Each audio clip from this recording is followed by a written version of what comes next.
نحمدہ و نصلی علی رسولہ الکریم اما بعد فاعوذ باللہ السمیع العلیم من الشیطان الرجیم بسم اللہ الرحمن الرحیم۔ صحیح بخاری کی حدیث ہے،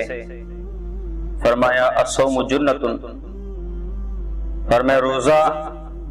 ڈھال ہے۔ ڈھال کے دو مطلب ہوتے ہیں، ایک تو روزہ جہنم کی آگ کے آگے ڈھال بن جائے، جہنم کی آگ سے بندے کو بچائے گا روزہ۔ جس طرح دوسرے مقام پہ آپ علیہ الصلوۃ والسلام نے ارشاد فرمایا، صحیح الجامع صغیر کی روایت ہے، الصوم جنۃ یستجن بها العبد من النار، فرمایا کہ روزہ ڈھال ہے، اس کے ذریعے آدمی جہنم کی آگ سے آزاد کرایا جائے گا۔ اور اسی جامع صغیر کی ایک اور روایت ہے، فرمایا الصوم جنۃ من عذاب اللہ، فرمایا روزہ جہنم کی آگ کے آگے ڈھال ہے، اللہ کے عذاب سے ڈھال ہے روزہ، کہ اللہ کے عذاب اور بندے کے بیچ میں یہ ڈھال حائل ہو جائے گی۔ ایک یہ مطلب ہے۔ دوسرا مطلب، روزہ گناہ اور آدمی کے بیچ میں ڈھال بن جاتا ہے۔ اسی حدیث میں ہی جو بخاری کی حدیث میں عرض کر رہا ہوں، اسی میں فرمایا الصوم جنۃ، روزہ ڈھال ہے، وَإِذَا كَانَ يَوْمُ صَوْمِ أَحَدِكُمْ، لہذا جب تم میں سے کسی کا روزہ ہو، فَلَا يَرْفُثْ، دل لگی کی باتیں نہ کرے روزے میں۔ ہمارے ہاں معاشرے میں نوجوان طبقہ خاص طور پہ روزہ رکھنے کے بعد کافی لوگ پیکج بہت زیادہ استعمال کرتے ہیں، پورا دن ہینڈ فری کان سے نکلتی نہیں، پورا دن ان کے کان سے موبائل اترتی نہیں، اور بعض لوگ پورا دن ٹی وی کے آگے گزار دیتے ہیں۔ رکھا روزہ ہے اور دیکھ فلمیں رہے، رکھا روزہ ہے اور بات کسی غیر محرم عورت کے ساتھ ہو رہی ہے، رکھا روزہ ہے اور اس میں انڈین گانے سنے جا رہے ہیں۔ وہ بھائی، اس روزے کی اللہ کو باخدا کوئی ضرورت نہیں۔ فرمایا کہ دل لگی کی باتیں نہ کرے روزے میں، ولا یسخب، اور آدمی روزے میں شور شرابہ زیادہ نہ کرے۔ شور شرابے کا مطلب ہمارے ہاں روزہ رکھنے کے بعد نا آدمی تھوڑے غصیلے زیادہ ہو جاتے ہیں، غصہ ان کو جلدی چڑھ جاتا ہے روزہ رکھنے کے بعد، اور ایسے محسوس کروا رہے تھے جیسے روزہ میں نے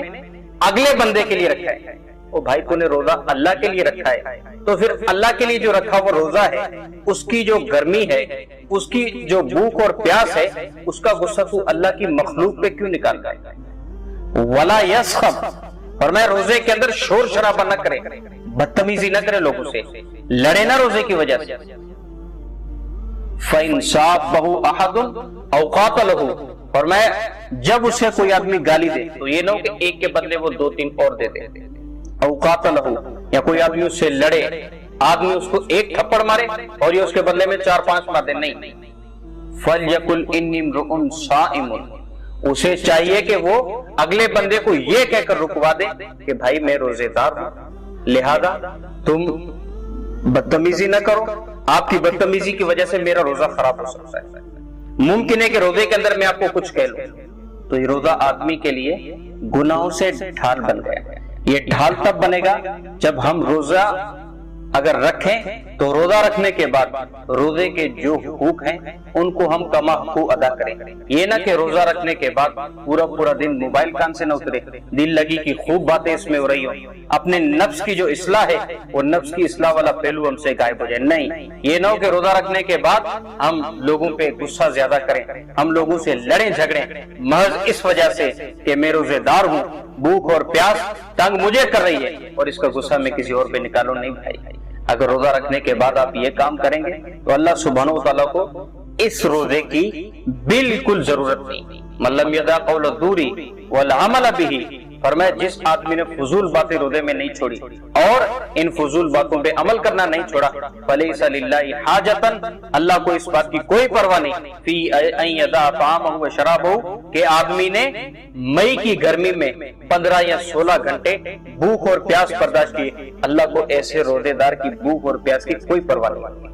تو اگر چاہتے ہیں کہ آپ کی بھوک اور پیاس، آپ کا یہ پورے دن کی جو پسینہ ہے، یہ گرمی ہے، یہ گرمائش جو ہے روزے کی، اگر آپ کو اس کے عوض میں اللہ سبحانہ وتعالی جنتیں دیں، اگر اللہ سبحانہ وتعالی اس کے عوض میں آپ کو نعمتیں دیں، انعام و اکرام دیں، تو پھر روزے کا جو حق ہے اس کو بھی ادا کیجیے۔ اللہ سبحانہ وتعالی سے دعا ہے کہ اللہ سبحانہ وتعالی کما حقہ روزہ رکھنے، اور اللہ سبحانہ وتعالی روزے کے جو فرائض ہیں، جو حقوق ہیں، ان کو اللہ سبحانہ وتعالی ادا کرنے کی توفیق عطا فرمائے۔ وما علی الا البلاغ المبین۔